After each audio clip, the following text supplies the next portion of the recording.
Meus amigos aqui do canal Via Romana, como vão? Sou o professor Rafael Queiroz. Nesse vídeo eu quero responder algumas objeções de alguns católicos anti-vacina que vieram a meu perfil me questionar sobre 2 vídeos que lancei a respeito desse assunto. Perfeito? No primeiro vídeo da segunda-feira eu discuti sobre se era lícito ao católico desobedecer às autoridades civis que impusessem vacinação obrigatória contra o Covid-19. E no segundo vídeo eu disse que a vacina era a única coisa que podia nos salvar do reset. Então eu reuni algumas objeções, que eu considero as mais importantes, para responder. Mas antes disso eu queria fazer uma apreciação a respeito da questão das vacinas, que podem ser discutidas em 3 dimensões, em 3 âmbitos: no âmbito técnico, no âmbito político e no âmbito moral teológico. Bom, no âmbito técnico a gente discute se a vacina é eficaz ou não, se ela funciona ou não, se ela realmente imuniza contra o coronavírus. Perfeito? No âmbito político a gente pode discutir a vacina na medida em que, obviamente, a vacina A, B ou C pode trazer, eventualmente, uma vantagem para X grupo, para Y grupo ou para Z grupo. Né? Quais são, por exemplo, também as implicações que a aplicação da vacina tem no tocante à relação Estado-cidadão? Será que as vacinas não estão sendo usadas para que certos governos tenham um controle maior sobre o cidadão, um controle excessivo, uma ingerência excessiva? Por exemplo, no caso da França, né, onde o Macron usou um aplicativo onde as pessoas são monitoradas 24 horas pelos seus celulares, no período ali em que ele impôs um lockout, e aí ele conseguiu, por exemplo, frear aquelas manifestações dos coletes amarelos. Então, será que isso não estaria sendo usado também para chegar a um determinado objetivo, um resultado político e etc? Sim, é claro, a gente pode discutir as vacinas nesse plano. Por exemplo, a Rússia, ela foi a primeira nação a lançar a vacina e lançou com o nome de Sputnik, que lembra os albores da Guerra Fria, época em que a União Soviética liderava tecnologicamente, tanto que ela foi a que teve a primazia na corrida espacial. Depois os Estados Unidos passou à frente, mas enfim, a União Soviética, a Rússia, que hoje é a herdeira principal da União Soviética, foi a primeira a lançar um homem na órbita. Então o Sputnik, lembra isso. E, bom, é claro, tem ali um caráter evidentíssimo de propaganda da superioridade tecnológica russa. E óbvio que existem interesses políticos por trás do uso da vacina tal ou do não uso da vacina tal. O caso fica muito claro aqui, quando a gente olha para o Brasil, o Dória dando preferência a um convênio com a China, isso claramente para provocar o Bolsonaro, e o Bolsonaro que em agosto deu preferência à AstraZeneca, que faz parte do bloco atlantista, uma empresa inglesa, etc., que tem laços com os Estados Unidos e ponto. Então, quer dizer, é claro que existe uma dimensão ideológica, política, um interesse político por trás do uso da vacina X ou da vacina Y. Agora, isso não faz da vacina mais ou menos eficaz. Essa discussão política sobre a vacina não pode ser levada para o âmbito técnico. Tá? Então, se a vacina funciona ou não, isso independe da questão política. Tá? Outro assim, a discussão sobre o uso da vacina como ferramenta de controle não tem nada a ver também com a vacina em si, se ela funciona ou não funciona. Também não tem nada a ver com o âmbito de se é lícito ou não ao católico recusar uma vacinação obrigatória. Né? Olha, mas alguns poderão objetar, olha, se houver essa vacinação obrigatória, vai ter um prejuízo para o cidadão, o Estado vai ter um controle maior, e nós sabemos que esse Estado que está aí é um Estado que tem um caráter secularista, anticristão, etc. Isso não pode ser um prejuízo para nós católicos no futuro? Bom, então, aí é uma discussão não sobre a vacina, mas sim sobre o uso da vacina como ferramenta política. São 2 assuntos completamente diferentes. E, claro, isso pode ser discutido, sim, e deve ser discutido. Agora, a aplicação da vacina, ela pode ser feita sem necessariamente o uso dessas ferramentas de controle, de aplicativo para monitorar o cidadão, sei lá, suspensão de direitos que possam vir a afetar o bem da igreja no futuro, o bem dos católicos no futuro. É claro, uma coisa não tem nada a ver com outra. Então, sim, essa discussão pode ser feita, e eu aceito que seja, mas não é essa a discussão que está sendo feita. A discussão que muitos fazem, que muitos trazem aqui para o meu perfil o coronavírus não existe, já começa por aí, o vírus é uma armação, tem uns que até admitem, o coronavírus existe, mas ele foi criado para extrair um X resultado, um Y resultado. Né? Outros já vão plano técnico dizendo que as vacinas vão matar as pessoas, sem um parecer, elas não têm um estudo sobre isso, mas elas dizem que vão matar, né, as pessoas, que serve para controlar a demografia, reduzir a população, etc. E aí, quer dizer, você sai completamente do âmbito onde a coisa deve ser discutida, que é o uso da vacina para fins políticos. Sim, isso deve ser discutido, sim. Né? Por exemplo, no caso do Brasil, por que esse pessoal não levou à frente uma discussão de uma vacina nacional, 100% nacional, já que o problema são os laboratórios internacionais, globalistas, então façamos uma vacina nossa, nacional. Por que não levaram à frente uma discussão dessa? Enfim, porque misturam um assunto com o outro. Por isso que eu falei que são uma ralé de conspirologistas, porque não tem capacidade de distinguir um tema do outro, um âmbito do outro. E nós aqui nesse canal, nós temos compromisso justamente com isso, e elevar o nível do debate público.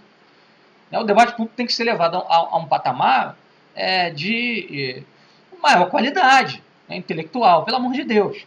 Então, eu vou aqui, nesse vídeo, responder algumas objeções que algumas pessoas me fizeram a respeito desse assunto. Está mostrando que eu tenho uma boa vontade em responder as pessoas, em tirar as dúvidas. Eu não estou aqui querendo fazer propaganda ideológica, eu não estou comprometido com Rússia, com AstraZeneca, com Pfizer, não estou ganhando nada desses laboratórios. Né? Pelo contrário, eu só perco porque as pessoas vêm aqui, me xingam, discutem o meu vídeo, então o que eu ganho com isso? Então o meu trabalho aqui é apenas de esclarecimento, que a gente possa realmente discutir um caminho para o país, né, que fuja dessa ideologização doida que só atrapalha o nosso crescimento, nosso desenvolvimento, e atrapalha até mesmo nós católicos, que ficamos aí muitos, né, bitolados com certas visões parciais ideológicas da realidade, e enquanto a gente estiver preso a isso, a gente não vai sair do atoleiro. Né? Então, a primeira objeção que me fizeram aqui foi a seguinte: a vacina teria sido fabricada em Wuhan, no laboratório de Wuhan, pela China, contra o Ocidente, para favorecer a China. Bom, em primeiro lugar é o seguinte: todos os laboratórios do mundo hoje têm cepas de vírus mortais. E esses laboratórios, eles pesquisam esses vírus continuamente. E é muito comum também fazer experimentos para produzir vírus ainda mais mortais do que nós já conhecemos, para testar possíveis medicamentos para esses vírus, caso eles apareçam. Tá? Pode ter acontecido de um experimento desse em Wuhan ter saído do controle? Pode. Mas nós temos provas decisivas, consistentes, evidências sólidas a respeito disso? Não. Nós temos apenas uma hipótese aventada por algumas pessoas, que pode ser investigada, pode ser estudada, ok, mas por enquanto está no terreno da hipótese. Perfeito? Então nós temos que fazer essa distinção também entre opinião, hipótese, certeza, evidência. Por isso que eu falo, o meu canal aqui é para elevar o nível intelectual. Gente, vamos elevar o nível. Tem gente que vem aqui e fala cada coisa que eu vou te dizer. Né? Então, por isso que eu busco sempre dados, fatos, para a gente poder refletir. Porque senão a gente não vai entender nada. E sem entender nada, a gente também não vai ter uma solução eficaz para o problema que a gente está vivendo. Então, pode ser que tenha essa de controle? Pode. Agora, isso trouxe vantagens para a China em relação ao Ocidente? Não. Eu mostrei aqui, logo no início dessa crise, a China teve uma queda de 7% do seu PIB. Foi uma queda recorde. Em 50 anos, a China nunca teve uma queda tão grande no seu PIB. É claro que agora ela conseguiu se recuperar porque ela teve condições de lá em maio frear a pandemia dentro do seu território. Mas, vamos a um dado aqui, a China tinha um projeto de levar adiante, esse ano de 2020, a nova Rota da Seda. Tá?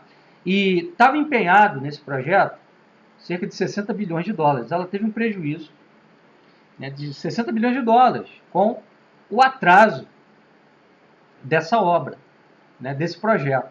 Tá? A China também viu, em razão do coronavírus, crescer um sentimento anticínico no mundo. Esse sentimento foi, sobretudo, estimulado pelo Trump, pelos Estados Unidos.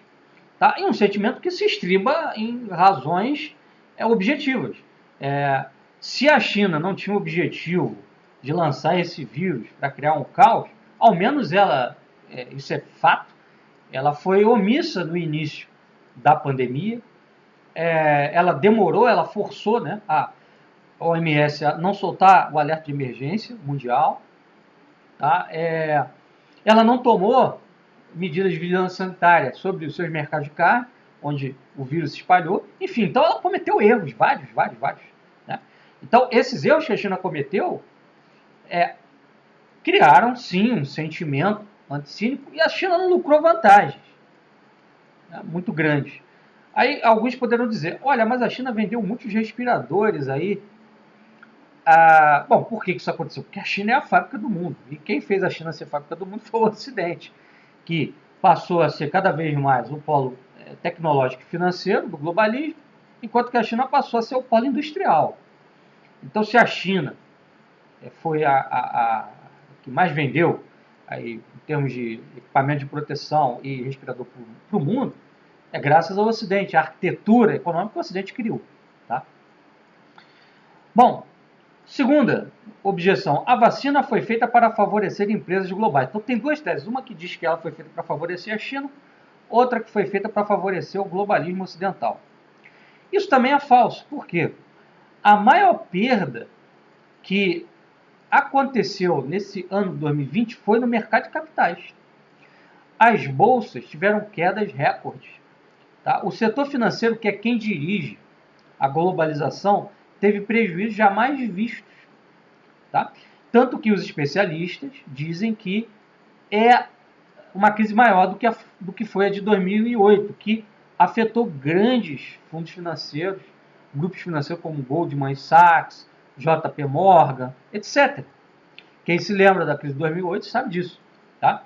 Só no Brasil, para vocês terem uma ideia, a perda foi de 1,1 trilhão de reais na Bovespa. Tá? A Bovespa teve uma queda de 40%. Aí muitos vão dizer assim, mas no primeiro semestre do ano de 2020, o índice Dow Jones e da Nasdaq tiveram alta. Sim, tiveram alta por causa do pacotão que o Fed soltou. Tá? E mesmo assim, muita gente, logo no início da pandemia, correu das ações nas bolsas para os títulos públicos americanos, que não pagam nada. Não pagam praticamente nada, mas é algo seguro. Você bota o seu dinheiro ali, você sabe que, né, ele está garantido, ele está seguro. Tá? O governo americano vai honrar aquele título. Então, assim, o mercado de capitais, o mercado financeiro sofreu muito esse ano com o coronavírus. E uma coisa também interessante é que em outubro, com o crescimento de novos casos de Covid nos Estados Unidos, Nasdaq e Dow Jones novamente caíram, os índices caíram. Estavam subindo, mas aí caíram, e por isso, inclusive, que o Trump perdeu, né? E o Biden ganhou, porque o Trump não estava conseguindo controlar realmente o quadro da Covid lá dentro. Então o mercado financeiro falou, bom, vamos apostar no Biden, vamos ver se ele consegue controlar com medidas sanitárias mais rígidas, porque nós não podemos ficar nesse quadro aqui de incerteza. Tá? Para vocês terem uma ideia, também vou trazer outro dado aqui. Isso tudo vocês podem pesquisar aí na internet, vocês vão achar tudo isso que eu estou falando. Houve um corte de dividendos dos acionistas da Apple, da Microsoft, tá? Da AB InBev, da United Airlines, da IAG, da Mastercard, da Toyota, da Danone e da Diageo. Ou seja, todas as empresas globalistas. Apple e Microsoft, né, nem se fala. A Microsoft do Bill Gates sofreu uma perda muito grande. Porque é o seguinte, quando você anuncia quais dividendos aos acionistas, você está dizendo o seguinte, olha, nós vamos pagar menos pelas nossas ações. Tá? Significa que nossas empresas perderam valor de mercado. Isso significa que aqueles capitais que estavam investidos ali naquelas empresas podem migrar, por exemplo, para os títulos americanos. Por quê? Bom, está pagando pouco, ou está pagando quase nada, e pode cair ainda mais, então eu vou migrar para o título americano que é seguro. Então, onde que isso trouxe vantagem para essas empresas? Só as empresas do comércio eletrônico é que tiveram lucros estratosféricos. A exceção, né, é a Amazon, que estava prevendo um lucro de 4 bilhões no segundo trimestre e acabou tendo um lucro de 5,2 bilhões, maior do que estava prevendo. Né? Mas, inicialmente, a Amazon previu um prejuízo, imaginando que ia ter um lucro apenas de 1,5 bi. Tá? Então, quer dizer, foi a única empresa globalista, uma das poucas, né, que tiveram vantagens nesse cenário. A maioria delas só teve prejuízo, só teve perda de valor no mercado. Tá? Uma outra objeção que me fizeram também foi o seguinte, que as notas da Fraternidade São Pio X e da Congregação da Doutrina da Fé, dizendo que não existe cooperação direta ao tomar vacina com o aborto, com o mal, com a prática de algo imoral, não tem cunho magisterial. Bom, tá bom, não tem cunho magisterial. Bom, vamos então partir do pressuposto seguinte. O católico, ele seguia pela orientação das autoridades, tá? Pela orientação do magistério ou então de algo que se aproxima do magistério. Na falta de um magistério em ato, hoje no Vaticano, né, nós sabemos que o Bergoglio não quer ensinar, ele quer só dialogar. Então, o que mais se aproxima de magistério é essa nota doutrinal da fraternidade e essa nota da CDF. Então, é com base nisso que a gente tem que guiar a nossa consciência e as nossas decisões, tá?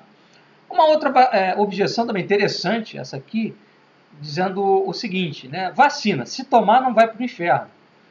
Né? Quem tomar não está ofendendo a Deus, mas se não tomar também não vai. Né? Então tomar ou não tomar é uma decisão de cada um que não afeta a salvação ou a perdição de ninguém. Claro, realmente, né? Se você toma ou não a vacina, né? Num quadro em que a vacina se torna optativa, os governos dão a opção de você escolher tomar ou não, a pessoa não está se condenando ao inferno por tomar ou por não tomar. Agora, o que eu falei no meu vídeo foi que desobediência civil às autoridades seculares só se justifica moral e teologicamente, né, se aquele ato for claramente, evidentemente contrário à lei de Deus, à lei natural. E não existe isso. Então, o que eu quis objetar aqui é o argumento de alguns de que, olha, se o católico tomar vacina, ele está cometendo um ato imoral, um ato ofensivo a Deus. É uma vacina anticristã, como alguns disseram. Né? Anticrística, se tomar, você está cooperando com o mal. Não está. Não está. Tá? E também não existe, né, nenhum argumento que autorize a desobediência civil se, não está claro, né, que essas vacinas foram produzidas com fetos abortados para esse fim. Muitos desses fetos abortados aí foram abortados espontaneamente. Muitas dessas cepas teciduais foram tiradas de fetos que foram abortados espontaneamente. Muitos nem foram abortados propositalmente. Enfim. Alguns disseram que eu estaria usando a doutrina católica para apoiar a vacina e que eu não posso endossar a lei do Estado porque ela é positiva. Nós temos que ficar com a lei natural, com a lei de Deus. A lei natural manda estender a vida ao máximo. Ou seja, para que existe medicina? Para que existe hospital, tratamento médico? É para você levar a vida ao máximo possível. Nós tivemos um aumento da qualidade de vida nos últimos tempos, graças a medicamentos, a vacinas, e não há nada de mal nisso. Porque 1 minuto a mais de vida pode significar a conversão, né, ou a perdição de uma alma. Né? Então, uma vacina que pode estender a vida de uma pessoa, pode salvar a vida de uma pessoa, que mal há nisso? Não há mal nenhum. E outra coisa, uma coisa é o Estado laico. Né? O Estado não deve ser laico, evidentemente, mas nem tudo o que o Estado laico faz é ilegítimo. Há leis que o Estado laico impõe que não são justas e essas não devem ser seguidas. Mas há leis que são justas e devem ser seguidas. Por exemplo, o nosso Estado laico, Brasil, Constituição Federal, né, coloca lá a proibição ao assassinato. Né? Então, porque é o Estado laico que sustenta essa lei, eu vou descumprir a lei? Faz sentido? Não faz. Então, nós temos que distinguir o que é legítimo e o que é ilegítimo. Há leis que vêm do Estado laico que são legítimas, né, porque se estribam na lei natural, na lei de Deus, claro. E mesmo há algumas que são meramente leis positivas, leis administrativas, por exemplo, leis de trânsito. Qual o motivo de não cumprir a lei que manda você parar no sinal quando está vermelho? Né? Porque o Estado laico que colocou uma lei positiva, não deriva diretamente de um princípio da lei natural. Ora, né? É imoral seguir essa lei, pelo amor de Deus. Então, há uma falta de distinção, a capacidade de graduar as coisas enorme de algumas pessoas. Tá? Uma coisa também que eu queria falar aqui é o seguinte, muita gente está dizendo aí que eu estou sendo ideológico, mas ninguém acusou o padre Samuel Bon, da Fraternidade São Pio X, de ser ideológico. Por exemplo, ele usou a missa do 8º de Natal na qual o padre tem a obrigação de falar, de tratar sobre a apresentação de Jesus no templo, para ser circuncidado, para falar só de vacina. Se fosse um padre da teologia da libertação, um padre vermelho, que usasse a missa para falar de revolução, ninguém ficaria calado. Né? Faria um estardalhaço, uma gritaria, esse padre está usando a igreja, o púlpito da igreja, para fazer política. Agora, o padre Samuel Bon, só porque é um tradicionalista, pode fazer da sua homilia, é obrigação dele falar do evangelho, uma pregação para não tomar vacina, né, sob argumentos completamente espúrios. Né? E depois eu vou até fazer uma crítica específica ao padre Samuel Bon aqui nesse canal, né? Desmontando os seus pseudo-argumentos. Por exemplo, uma medida que foi tomada pelo Estado secular, o Estado laico, no contexto dessa pandemia, e que não teve a mesma gritaria que está tendo contra a vacinação, foi o fechamento de igrejas. Porque, assim, esse fechamento não se justificava, já que os mercados estavam abertos. Podia-se abrir as igrejas para as missas no domingo, com um distanciamento, com um maior número de missas, com um protocolo sanitário. Qual o problema? Não teria problema nenhum. Né? Mas eu não vi essa mesma gritaria que está tendo de alguns católicos anti-vacina contra a vacina, contra o fechamento de igrejas. Não entraram na justiça, não fizeram campanha, não foram para frente das dioceses, das prefeituras protestar contra isso. E isso foi, sim, um fato, né? Aí sim, atentatório contra as legítimas liberdades dos católicos e da igreja. Tá? Muito mais do que vacinação obrigatória. Tá? Então, isso mostra que alguns, né, com um mosquito, né, e vomitam um camelo. Quer dizer, o que é menor recebe um tratamento maior. E o que é maior, né, recebe um tratamento menor ou às vezes nem tratamento nenhum. Então é muito esquisito essa posição, o que na verdade revela que ideológico não sou eu, mas sim alguns que vêm aqui reclamar.